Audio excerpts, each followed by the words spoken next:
A thin man is smirking below an exhaust hood, occasionally sipping from his mug. This must be the Whirling's cook. As you step in, he nods toward the table and says something in a completely foreign language. The only words you can make out are Garancy and Quebec. Okay, it's definitely not his name. Whatever you do, please don't call him Garancy Quebec. The man puts his cup down and replies something, his left hand drawing arcs in the air. He smiles and bangs his ladle against each of his pots in turn. It's almost like music, especially with the sounds of assorted dishes boiling and simmering on the stove.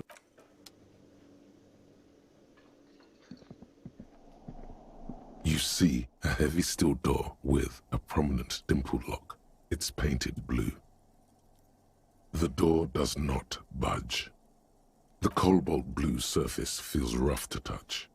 The stainless steel door is flush with its frame on every side.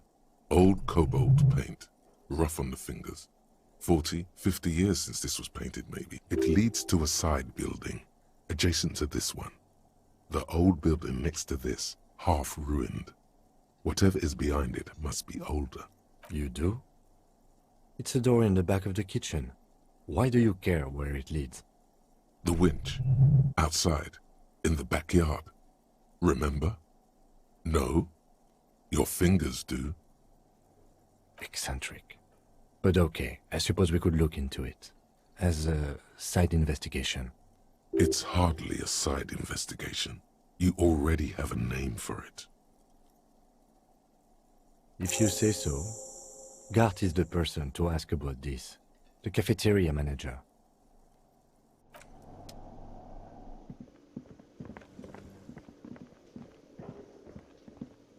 Can I help you?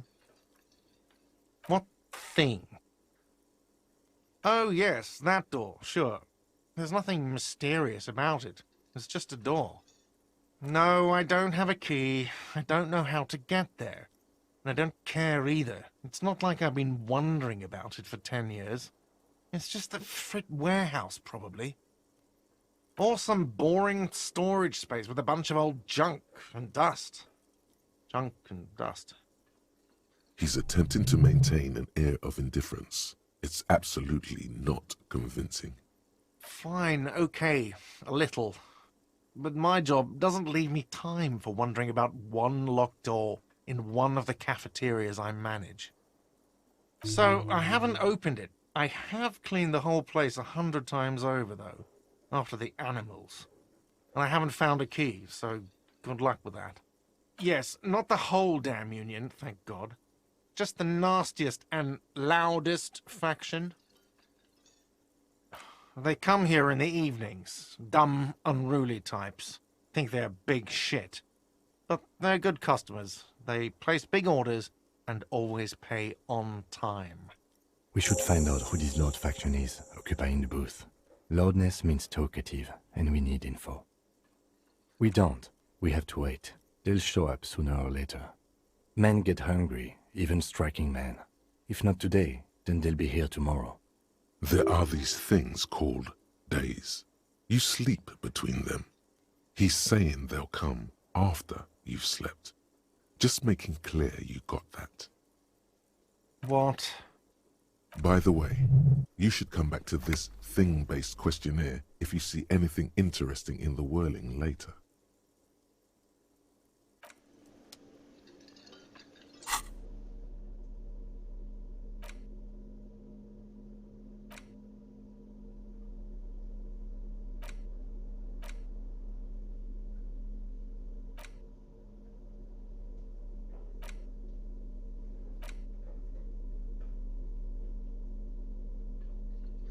It's the ledger you found in the trash. A pitiful cabbage of white and yellow papers hanging from plastic board, barely held together by a metal clip. This sad display is made complete by the faint smell of... There's a piece of toilet paper, or is it cleaning tissue? No, it's toilet paper, desperately sticking to the back of the blue plastic clipboard. It's a metaphor for you. Thank you, waterlogged ledger. for spelling it out for us. It's just toilet paper sticking to the back of the plastic clipboard. You can take it off if you want. Still wet, the toilet paper peels off the plastic easily. All you have to do is shake it off with your finger and voila! The ledger now looks marginally better. The acidic stench of rotting food is rubbed off on the cellulose. It now forms the base of the experience. This base surrounded by a faint air of spoiled meat, the stuff of death itself. And you know, like the bits they put into public piss bowls, probably called Fermi Discrete, or Axle, or something. At some point in its journey, the ledger has seen the inside of it. Your nose does not understand what it did wrong.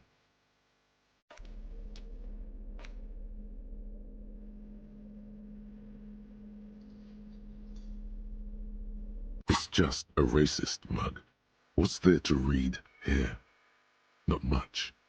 Oh boy, here we go. What are you going to say about a broken, tossed-away mug that you dug out of the garbage?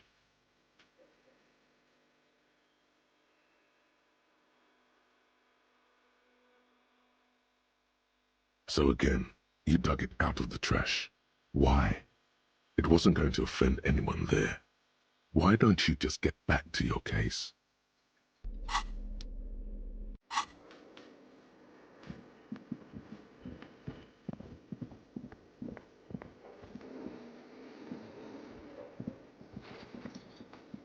The worker is in a deep slumber.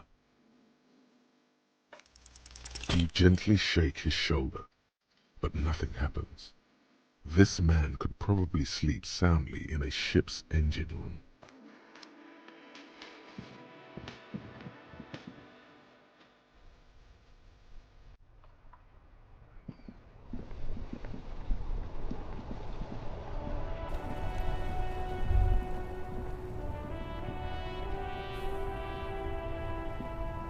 I am a gander and a hunter and a gatherer. Feel like a traveler. A simple little cadence. He seems to be making it up as he goes. From another planet. Hey there. You sure are, my man. It's the jam, my man. The air from the east is thick with the smell of crude oils, heavy metals and other byproducts of the modern era. You can almost taste it. It's a traffic jam for the ages. Harbor gates up the street are shut tight, no explanation given. Workers on strike, scabs agitating, an all-around clusterfuck. Meanwhile, we're all stuck here in long-haul limbo for days upon days upon days. Feels like forever. Like I was born on this here roundabout and this was all I ever knew. Just me and the metal and the tires, the oil and the fumes of mazout. Mazout is an antiquated term for heavy fuel oils. This man has a barely suppressed performative streak, or he just likes unusual words, or both. Yeah, imagine. It's been a whole week already. So tell me, what do you need? He ain't one of us drivers. I know that. All accounted for. Otherwise, I haven't really asked about that. Been wasting time right here. It's easy to see he's telling the truth. He's kept his nose out of the dark stuff. The man taps his fingers rhythmically against his arm. It's like, whatever's going on over at the docks. Workers got a blockade set up, making demands, no way in or out. Going on strike would probably help you dodge a bullet or two. Some pretty wild stuff, I hear. Like a giant new power crane in half the company? I forget what exactly. Good on them, I guess. I've heard talk there's a company rep in town, too. Like a strike negotiator type. They'd know what's up. Precise demands and so on. Ah, yes, from the Wild Pines. We'll meet her soon enough, I'm sure. Maybe you should. Cops don't get paid much and the hours are long. Plus, you can get shot.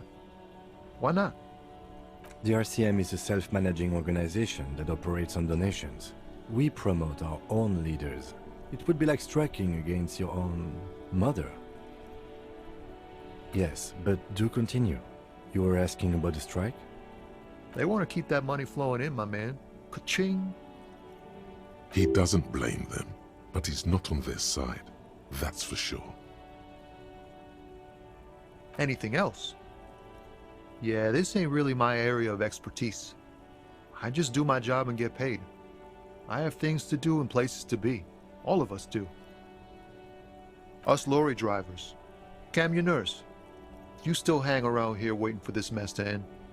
Most have scurried off somewhere to get drunk or high. Or laid. Not that I blame them, really. Not my thing. Chasing transient pleasures is a drag these days. I prefer the examined life now. Thinking, reflecting, observing. He tries his best to look nonchalant, but there's a rigidity in him, as if trying to conceal something warm and deep beneath a cool exterior. Huh? Oh. No, I ain't got any money. They don't want to pay for unfinished work. The bosses, man.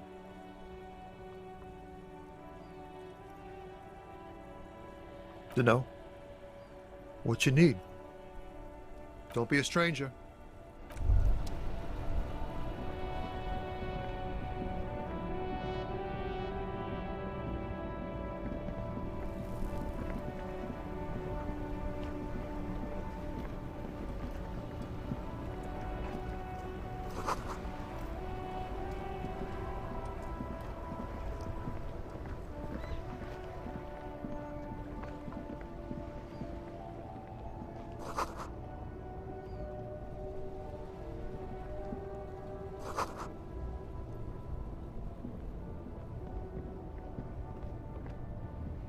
You see two lowly, defeated speakers, thralls, slaves basically, perched atop them like conquerors surveying the land. A pair of found, durable wear sneakers, ultra series. I can see you with taste for luxury, officer. Can't keep your eyes off those sneakers? A pair of found ultras. The design is impossibly sleek and simple. A futuristic silhouette with a sleek monochrome colorway, a jet black upper, and a silver-lined midsole. Those sneakers, mister. Those sneakers are the latest found sneakers. Super air, super fine, super cool. Only 50 real. Only? That's madness. Found ultra. Wear the future. You remember the slogan from some magazine.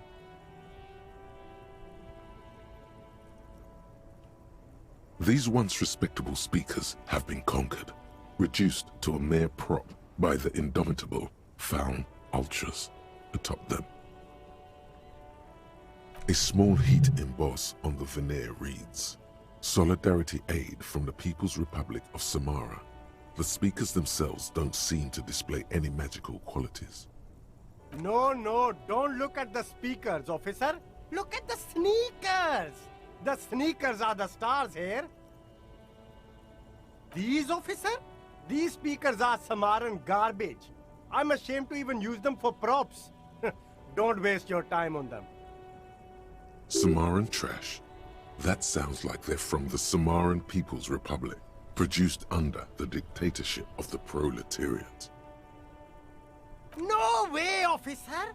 These aren't for sale. They're bad speakers. Low-fi socialist junk.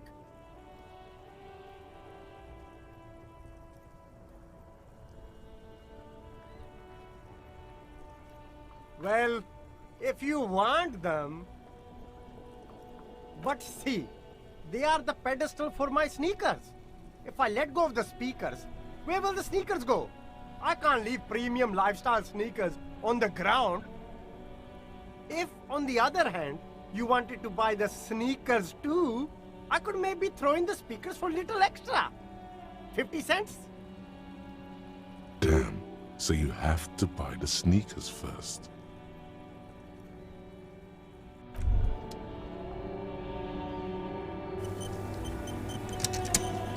You see a Samaran street vendor surrounded by a motley assemblage of goods. When he realizes you're looking at him, his face breaks into a wide, welcoming grin. The name Sileng is embroidered over his breast pocket. Happy shopping, officer! Everything's cool here. Everything's cool. The goods are cool, the customers are cool, the place is cool. And one more thing, officer. You're very cool. Bang! You feel a twitch in your index fingers. There's a finger shootout brewing.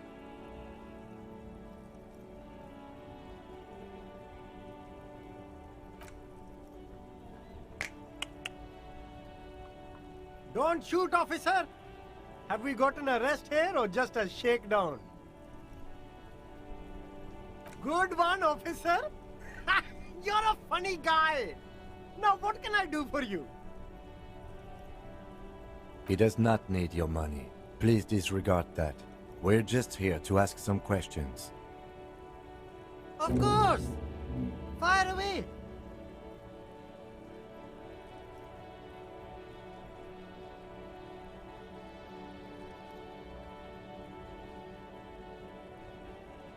Only the coolest goods in Revachol. I've got sneakers, speakers, extremely comfy pants too. Try them on right here. No shame, only freedom. No need for discounts at ceilings, officer. Everything's already on sale. Anything you want, 50% off. But did he first mark them up 100%, just so that he could put them on sale? My man, you know how the game is played. You and me, we should work together. What do you think? Shake things up? I'm an entrepreneur, officer. I've got sources, buyers, suppliers, distributors, manufacturers, wholesalers, all extremely cool and above board. Good joke, officer! Here we don't have permits, just economic freedom. Take a look around. You glance around the decrepit buildings, the miserable weather, the sidewalks strewn with sunflower seeds and a dust-choked air. It's beautiful. Beautiful freedom. It is, yes. Anyone can set up their shop whenever they feel like it. That's right. No permits, no bureaucracy. That's why this city and its law officials are so cool.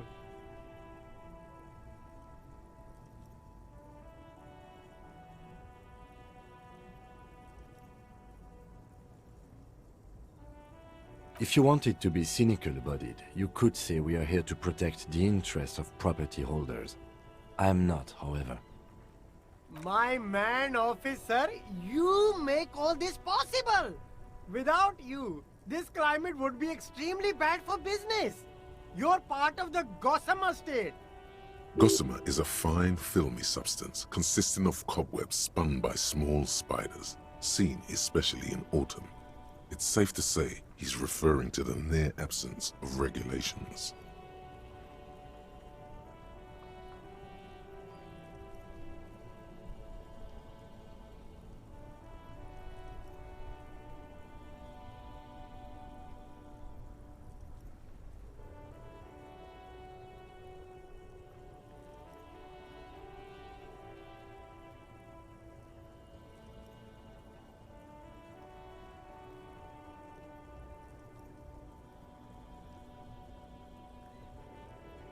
Hyper cool.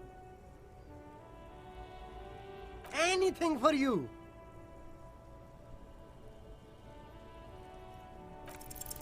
Start with a little compliment, then work your way up from there. This is about business, remember.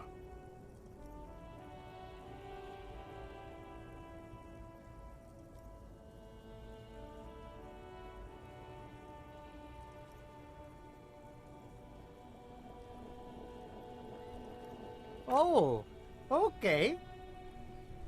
But why, officer? An investment? What kind of investment?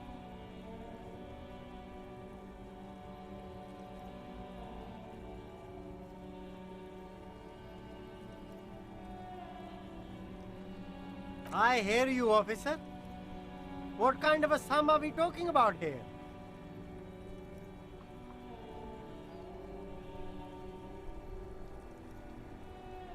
Sounds like a fair deal all around. Corruption. You mean these delicious pre-packaged shelf-stable meal kits? Really easy to cook, no hassle, really cheap too. Buy some, try them out. No hassle. There's a little of a hassle here, it appears. A moral hassle.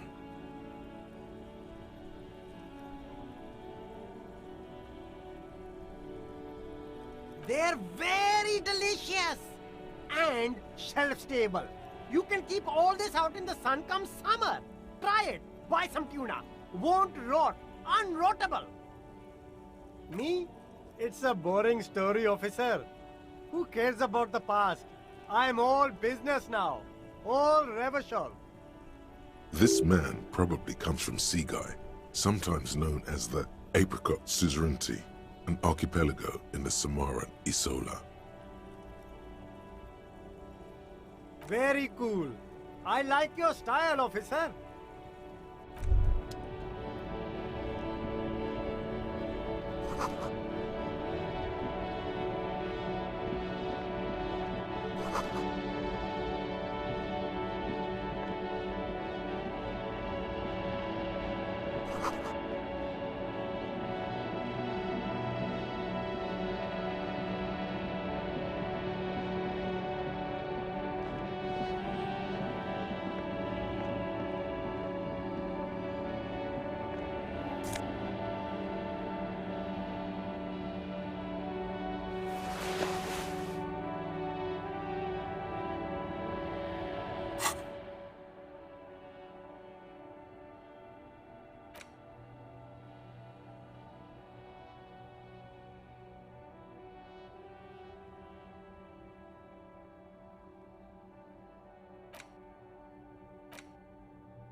Wow, a very large red t-shirt with an impressive print stands out from the other garb. Oh yeah, the print depicts a muscled man striding toward you, a giant sword in each hand, encircled by burning embers. Behind him is a cluster of cabins engulfed in flames. Beneath him are the words, Hyundal burning. The antlers on the hood of the man's cloak and his piercing blue eyes are familiar. Smells like worn cotton and a little old sweat there. Worn cotton with a side of flea market or trash bin. Sniffing is okay, but please don't try anything on. Can't have you leaving your photon emissions in the fabric of things you're not going to buy. It's the man from Hyundal. Walking away from his burning village, yes.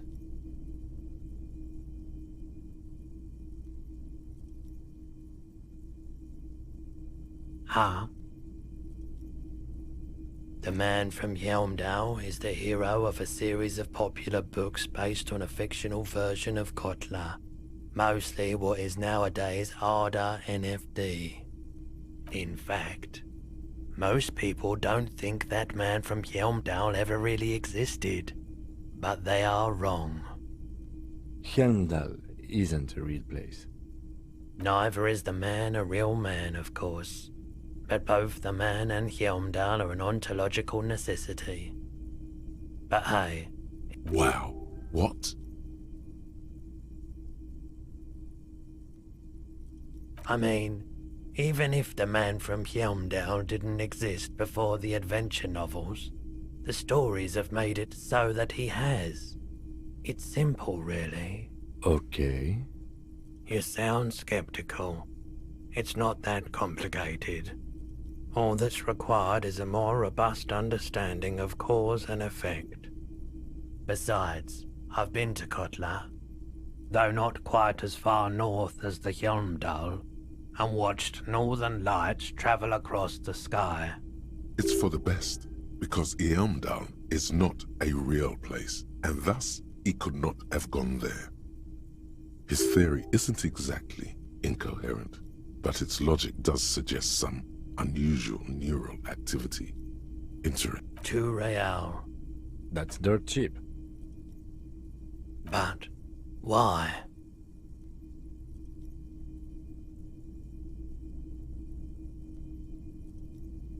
I deal in goods, not services.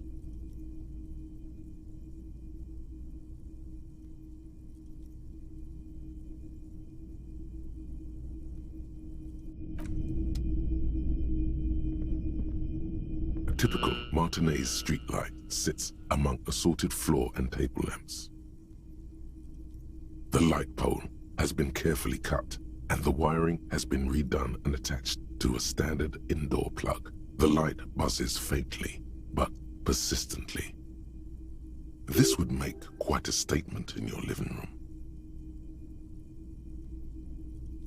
700 real. A bargain, I dare say.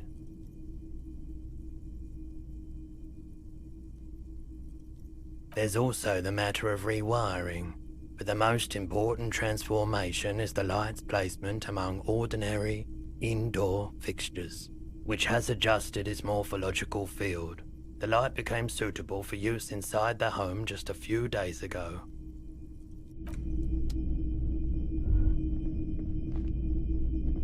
It's not often that I see officers from the RCM in my pawn shop. What can I do for you?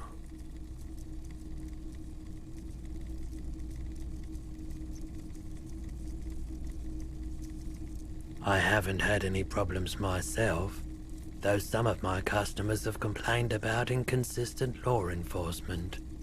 Who are your customers usually? All kinds of people come through here. Locals, travelers, people looking for a deal, people looking for a keepsake, people who are terminally bored. As you can see, I have a wide selection of goods for everyone to choose from.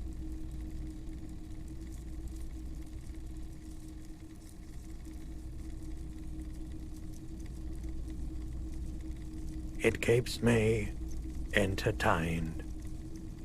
He's well composed, but underneath it you sense psychedelic processes bubbling. Some kind of drug, maybe. Feeling warm and enthralled by the movement of light, while the mind continues to race forward. Lucky bastard. He's probably on Parolidon. It's tough to come by on the street. A drug developed by the military to treat and prevent radiation sickness. It has psychedelic side effects, and it makes your eyes turn yellow.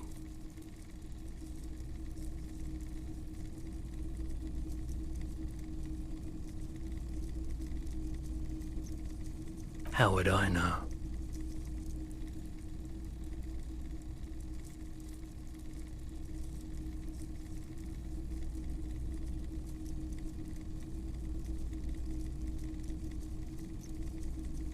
Parolidon is just something I, since the People's Power disaster. I was with the Emergency Relief Brigade. Had to take it for radiation sickness. He's taken it for mental and emotional, not physical pain these days.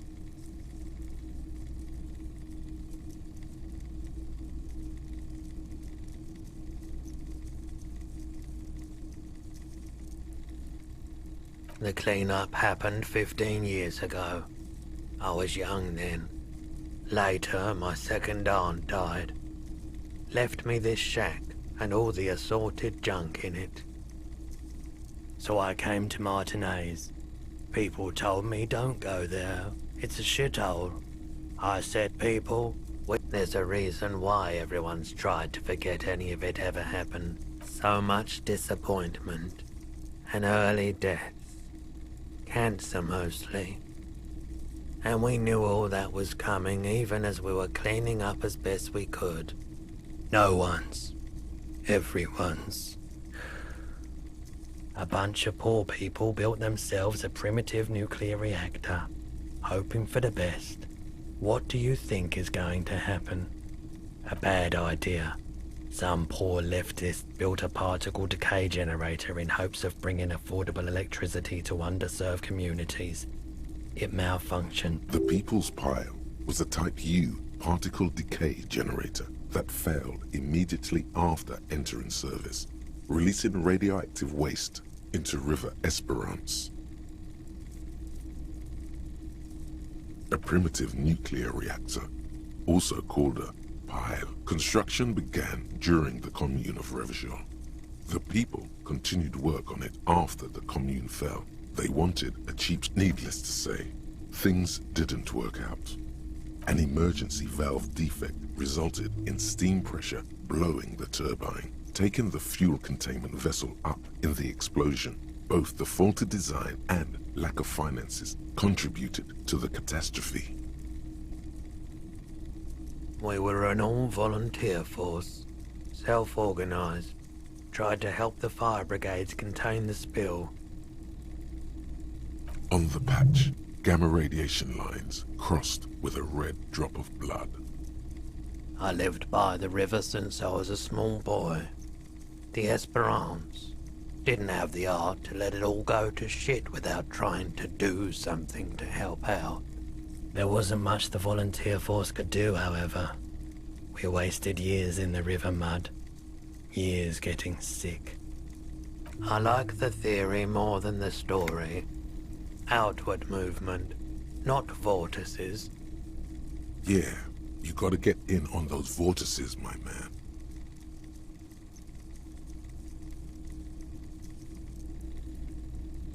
Someone else came here earlier today asking the same question.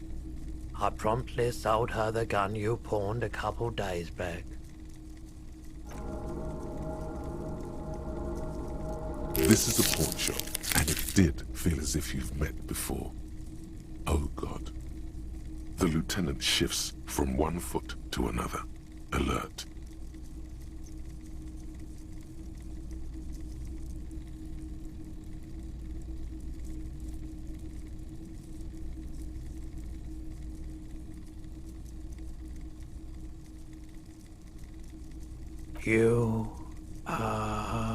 You were adamant about getting rid of it, officer. Said you were undeserving of a service weapon of the Revachol Citizens Militia.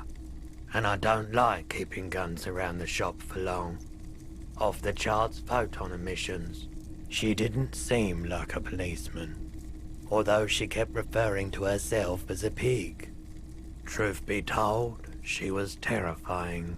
Right, so let me get this right. You sold your sidearm, issued by the Citizens Militia, and now a civilian is running around the streets of Martinez with it?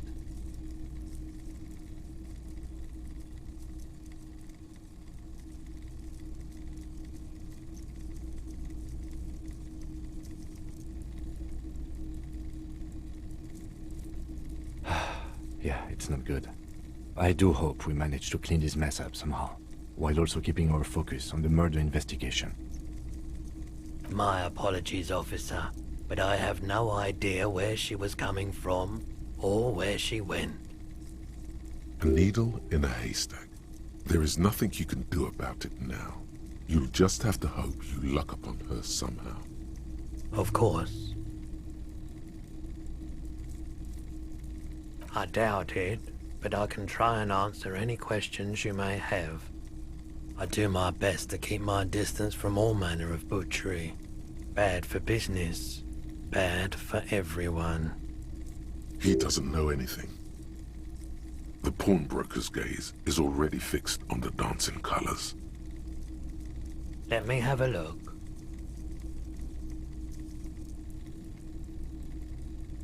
Another time, perhaps.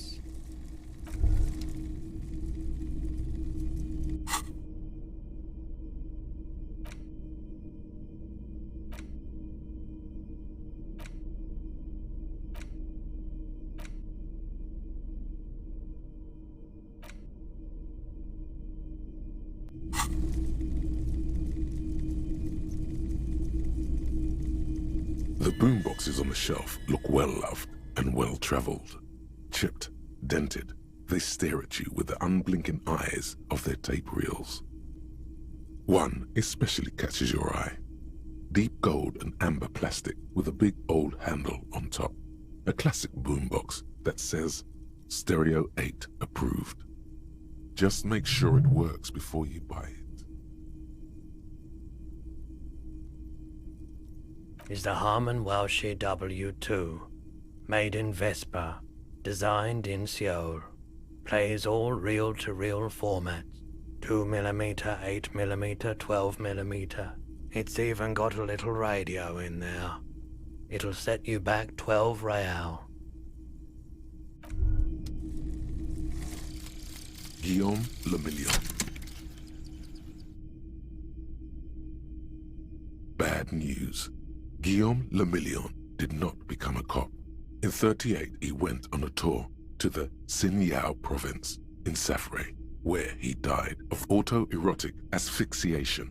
His body was found hanging from a decorative dragon tree in his junior suite amid drug paraphernalia, unwholesome objects, and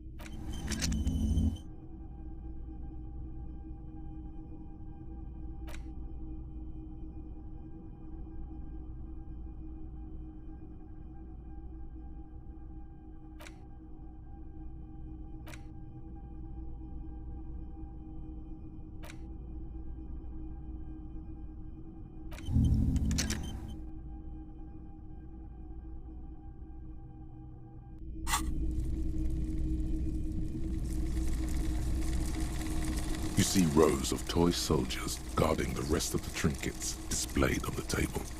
Some on horseback, others in rags, others yet in bright blue uniforms. All are stern and unyielding in their duty. Why? What's this? A headless man riding a horse? A headless man wearing futuristic tracksuit trousers that say found. Oh, that's the Headless Phone Rider. The Headless Phone Rider. It's an urban legend about a man who rides the 50 cents. Bargain price. I'll throw in the tiny cap too. I think he's looking for it, or something. That... He lost his cap when he lost his head. Perhaps he's looking for the head. Big men on big horses, clad in lamella armor and carrying flintlocks, the kind that would mow down a line of enemy soldiers in the blink of an eye. I used to be very serious about my Franco-Nigerian knights. They're not all blue. These figurines also wear gold coats and caps, complemented by orange trousers. They are variously posed, wielding swords and rifles with bayonets. Which ones? Ah, royalist soldiers from the time of the Revolution. The uniforms are painted a bit too brightly, I suppose. This set of soldiers isn't meant to look impressive. A few have rifles, but most of them carry pistols. Some even shovels and tall sticks. You're probably talking about the revolutionaries, yes? Yes, they are soldiers, revolutionary soldiers. I think their poverty has been exaggerated for effect. When you place them next to the royalists, it doesn't seem like they could possibly win.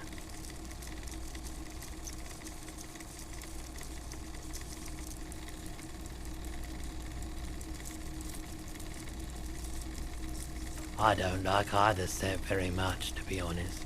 But there are many parents among my customers.